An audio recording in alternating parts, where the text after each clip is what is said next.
मैं संजय कुमार आज आपके सामने फिर एक नए टॉपिक के साथ। आज देश की आज़ादी के 74 साल हो गए और हमारा देश दुनिया का दूसरा सबसे बड़ा जनसंख्या वाला देश है।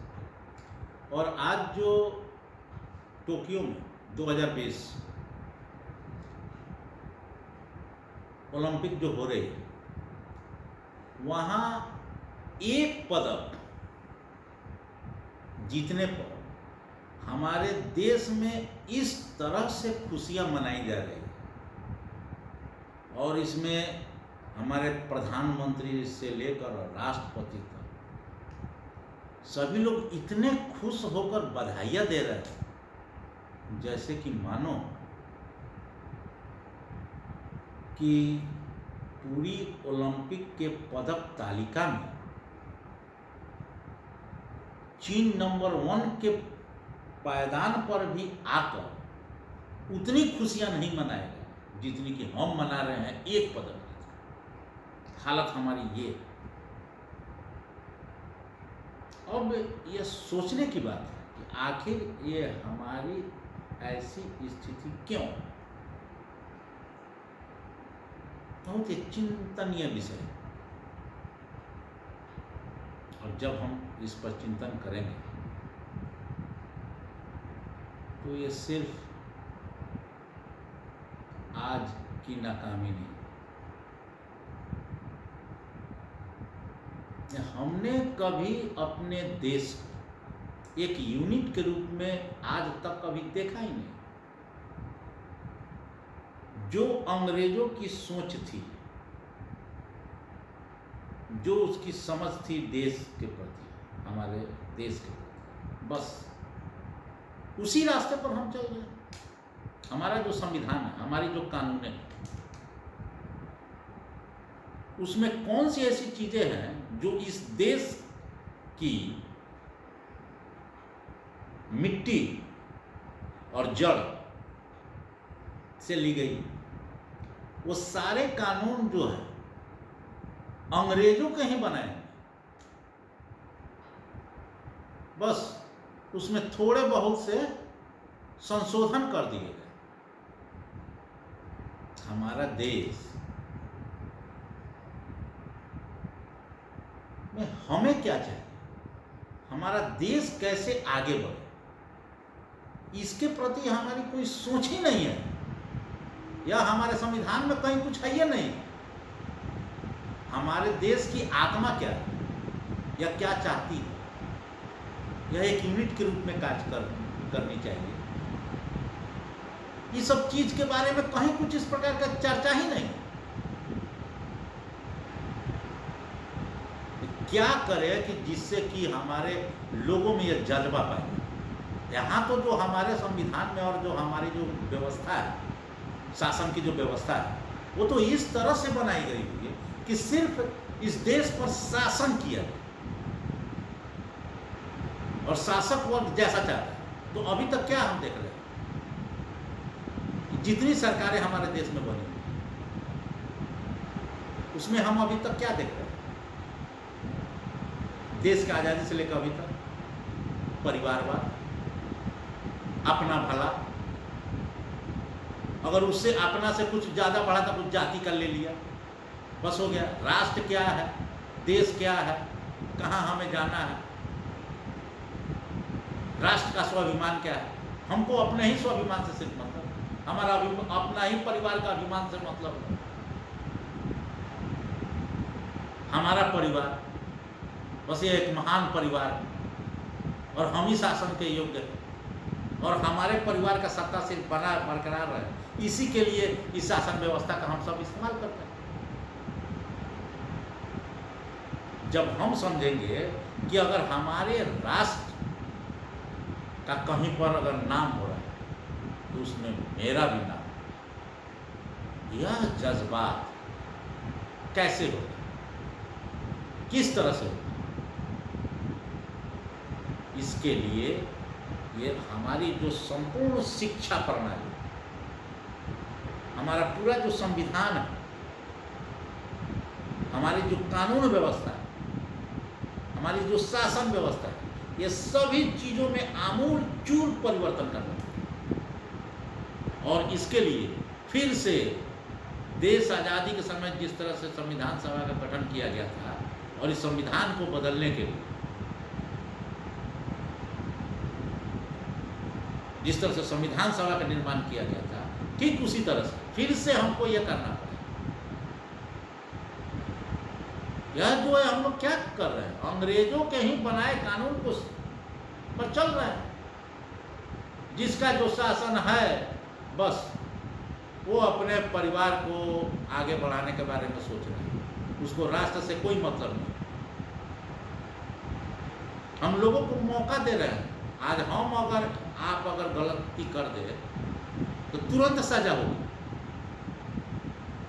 आज कोई भी एक आम नागरिक अगर किसी प्रकार का कानून को, जो अभी हमारा देश का कानून है, अगर इसका उल्लंघन करता है तो पुलिस तुरंत पकड़ेगी, आपको जेल ले जाएगी, आपके ऊपर मुकदमा चलेगा, आपको सजा।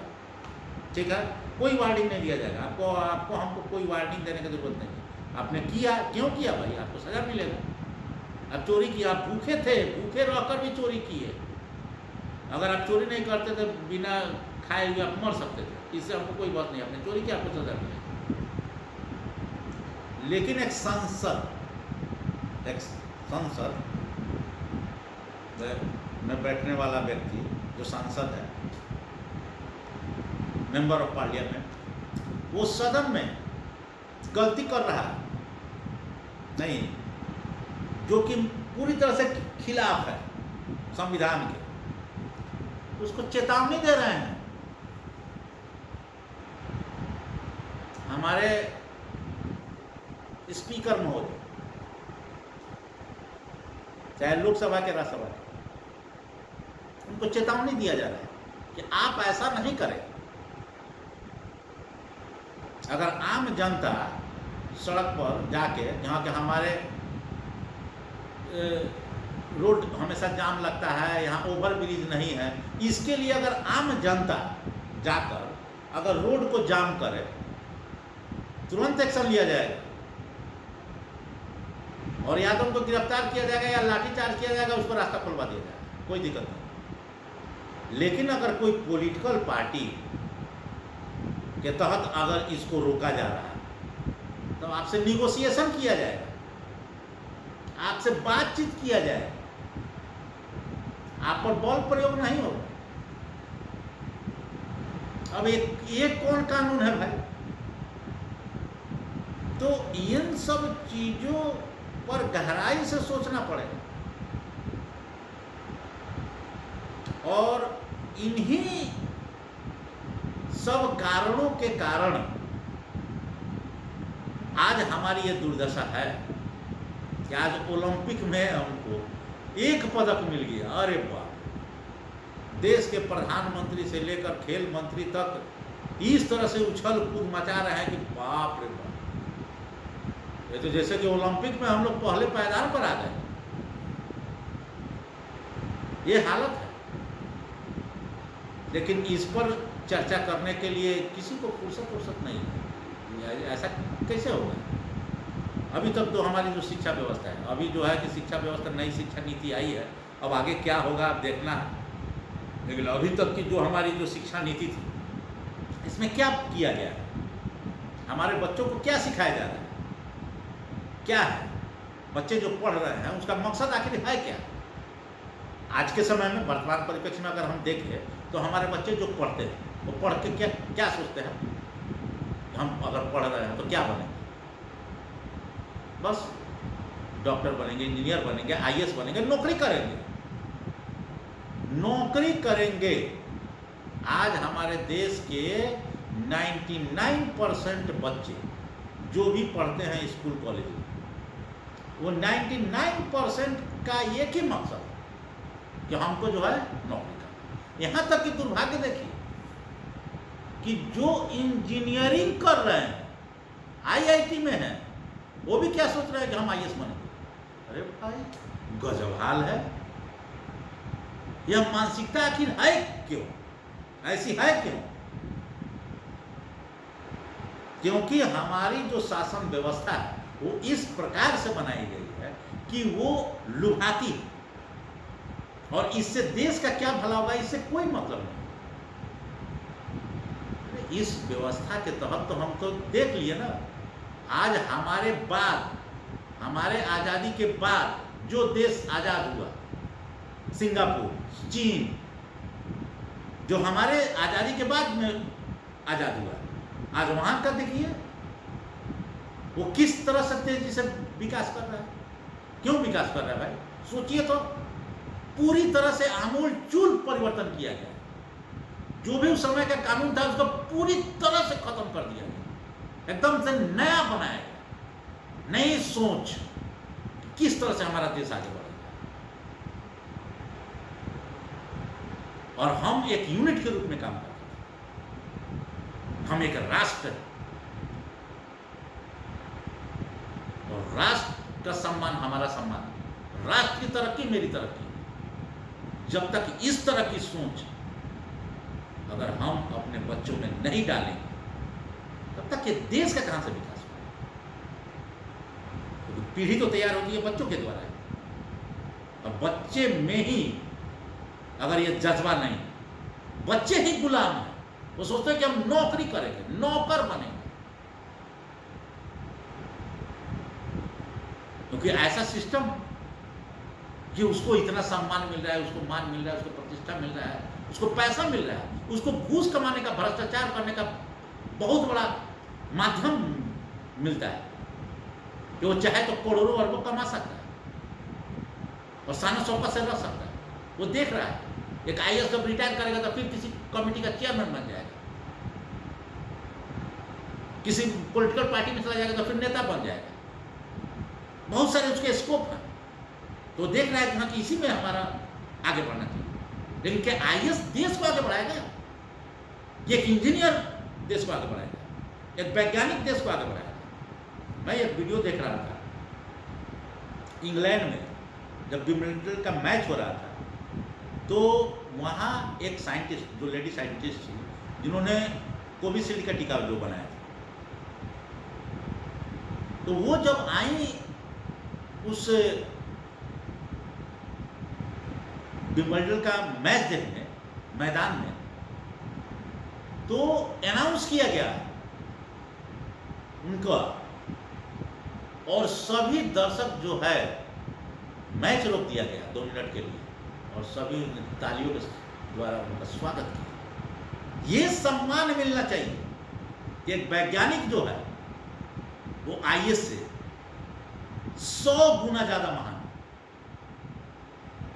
लेकिन नहीं, हमारे यहाँ जो कोवैक्सीन बनाए, उनका नाम क्या है? ना आपको पता है ना हमको पता है। इसके लिए भारत निर्मित कोवैक्सीन, भारत में निर्मित, वो बनाया कौन भाई पता नहीं। ये तो हाल है कि पता ही नहीं, इतना इतना हमारा देश महान। अरे वो क्या उस वैज्ञानिक जो उसमें काम किया, उसको क्या इच्छा हो जहाँ की क्या हम कर रहे हैं, हमको क्या सम्मान मिल रहा है। एक जो खिलाड़ी है उसको एक नीचे से पंचायत स्तर पर, प्रखंड स्तर पर, जिला स्तर पर उसको जो सम्मान मिलना चाहिए। मैट्रिक में फर्स्ट डिवीजन से पास कर गया, पूरा जिला में सबसे ज़्यादा नंबर आया, उसका पेपर में नाम आ गया, ठीक है, अच्छा बात है। लेकिन जिला स्तरीय खेल में जो टॉप में आया, क्या उसको सम्मानित किया गया उसी तरह से उसके रिगार्डिंग? IIT में जो लड़का पास आउट किया, जिला में नंबर 1 है, उसका बड़ा एकदम पेपर में आ गया। क्या वो बच्चा जो फुटबॉल में आगे गया, जो रेसलिंग में ऊपर था, क्या उसका नाम आया उसी तरह से? नहीं आया। तो इसमें कोई बच्चा काहे सोचेगा कि हम जाके खेलने जाए? क्यों जाएगा सोचने? क्यों उसमें जान लगाएगा, क्यों उसमें प्राण लगाएगा? अगर वो सही में खेलने का वाला खिलाड़ी भी है तो सोचेगा भाई इसमें तो कुछ मिलने वाला नहीं है। उसके गार्जियन भी कहेंगे, सब कोई कहेंगे कि भाई पढ़ाई पर ध्यान दो, क्या खेलने जा रहा है। वही तो होगा जिसको एकदम पढ़ने में पूरा जीरो है, वही जाएगा। दूसरा क्या है, सचिन तेंदुलकर मैट्रिक में फेल कर रहा है, वही आदमी जाएगा। उसको पढ़ने से तो पढ़ तो सकता नहीं है, तो जाके खेलो, हो गया। लेकिन जो आम आदमी जो हमारे आपकी तरह का है, अगर उसको उतना सम्मान, प्रतिष्ठा, पैसा अगर उसको मिलेगा तभी तो वो मोटिवेट होगा कि हाँ भाई कि हम इसको छोड़ कर कि मेरा इसमें कैरियर मेरा बन सकता है, हम भी इसके जरिए भी अपने जीवन में आगे बढ़ सकते हैं। अगर ऐसा अगर वो सोचेगा तभी तो वो हम ओलंपिक में जाएंगे। अगर हम पंचायत स्तर पर खेल को मजबूत नहीं करेंगे तो ओलंपिक स्तर पर चले जाएंगे, हैं? और उसमें भी क्या है, खेल का जो कमेटी बनाया गया हुआ है, जो बोर्ड बनाया गया हुआ है, उस बोर्ड का चेयरमैन कौन होता है? आईएएस अधिकारी। अरे भाई गजब हाल। कोई भी सरकारी जो मशीनरी है उसका हेड कौन है? तो आईएएस अधिकारी। अरे भाई ये आईएएस क्या है? ये अलादीन का चिराग है, ये हर जगह रहेगा। आपको मालूम है आज हमारे देश में 2 सरकारी संगठन है जिसमें आईएएस पदाधिकारी नहीं होते।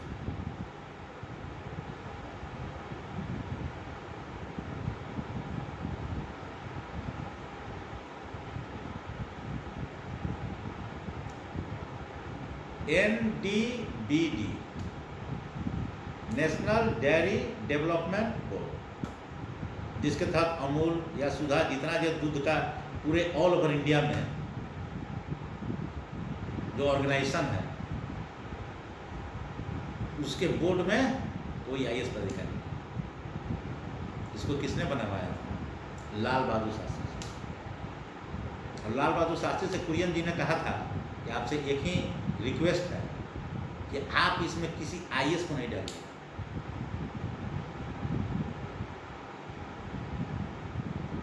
और दूसरा ISRO, Indian Space Research Organisation, इसमें कोई आईएएस नहीं। और यकीन मानिए अगर इस दोनों ऑर्गेनाइजेशन में अगर आईएएस होता तो इसका भी हाल वही होता जो आज तक देश की आज़ादी के बाद जितने सरकारी संगठन है उसका हुआ। अरे इसके पास क्या है? अगर हम कोई भी कबड्डी का ऑर्गेनाइजेशन बना रहे उसमें आईएएस की जरूरत क्यों है? क्यों होगी आईएएस की जरूरत? उसमें जो भी होंगे वो सभी खेल से, उस खेल से जुड़े हुए लोग होने चाहिए, जो जिला स्तर पर, राज्य स्तर पर और नेशनल स्तर पर, इंटरनेशनल स्तर पर जो खेले हो वो खिलाड़ी होने चाहिए। इसमें दूसरे की जरूरत क्या है? क्या है जरूरत?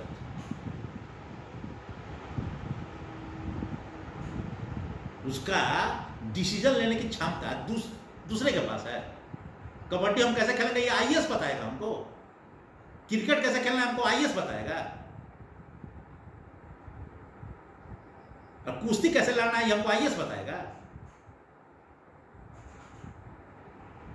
खेल मंत्रालय का हेड कौन है? सेक्रेटरी कौन है? आईएएस। अरे वो क्या बताएगा हमारा? उसके पास क्या सोच है? तो नौकरी करने वाला आदमी, उसको खेल से क्या मतलब है? वो तो नौकरी कर रहा है। उसको खेल मंत्रालय में रखेगा, कल उठा के तुम उसको ऊर्जा मंत्रालय में रखेगा, जहां मन करेगा तहां उसको नचा रहा है।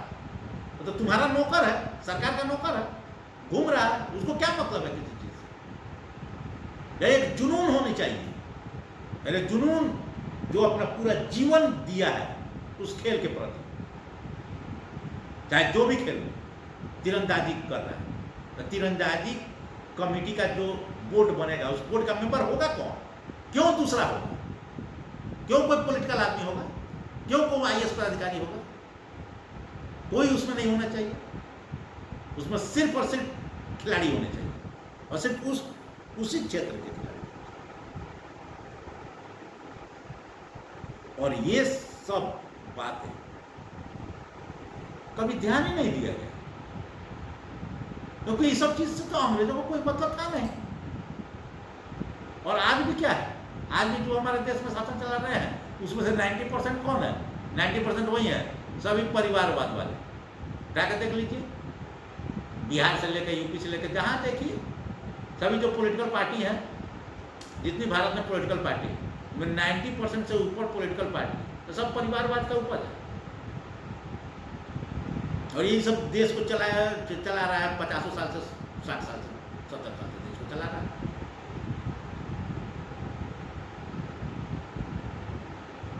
जो परिवारवाद का नहीं भी है, उसको भी देश के बारे में सोचने के लिए फुर्सत नहीं है, अपना सत्य बचाने के फेरे में लगा हुआ है कि हम इस तरह से करेंगे मेरा सत्ता गिर ना जाए। भाई, देश के लिए अगर आपको कुछ करना पड़ेगा तो हार्ड एंड फास्ट आपको डिसीजन लेना पड़ेगा। जो अच्छे लोग हैं आपके साथ रहेंगे। तो आप क्या कर रहे हैं? संसद में कोई उद्दंडता करता है तो उसको सजा देने की भी क्षमता नहीं है आपके पास। और एक गरीब चोर को पकड़ने के लिए पूरा पुलिस तंत्र दम खड़ा, कैसे इसका नट्टी दाल। लेकिन जो पूरा देश को लूट रहा है उसको पकड़ने के लिए नहीं है, उसके पास आपके पास फुर्सत नहीं है। ईडी है तो सीडी है तो बीडी है, क्या क्या कौन इन्फोर्समेंट डिपार्टमेंट क्या क्या बनाया गया हुआ है, ये ना ये क्या क्या, देश लुटा रहा। सजा किसी को मिला? सारा नेता लूट रहा है, तो लूट रहा है तो उसको जेल में क्यों नहीं भेज रहा है? काहे नहीं गया जेल में अभी तक? किसका इंतजार कर रहा है? उसके लिए संविधान में क्यों संशोधन करें कि उसको तुरंत सजा मिलनी चाहिए? उसके लिए क्यों नहीं स्पेशल कमेटी पर बैठ रहा है? तो इन सब चीजों के बारे में चर्चा करने के लिए आपको तो एक ठंडे दिमाग से आपको सोचना पड़ेगा, या हमारा पूरा संविधान पर विचार करना पड़ेगा। क्योंकि यह संविधान जो है, ये बनाने वाले हम आपको जो समझ रहे हैं कि सभी देश के लोग थे। अरे वो देश के कौन लोग थे? संविधान सभा के जितने मेंबर हैं उसमें से 90% वो जमींदार और नवाब घरानों से है। उसमें कोई गरीब घराने से गए हुए लोग नहीं है।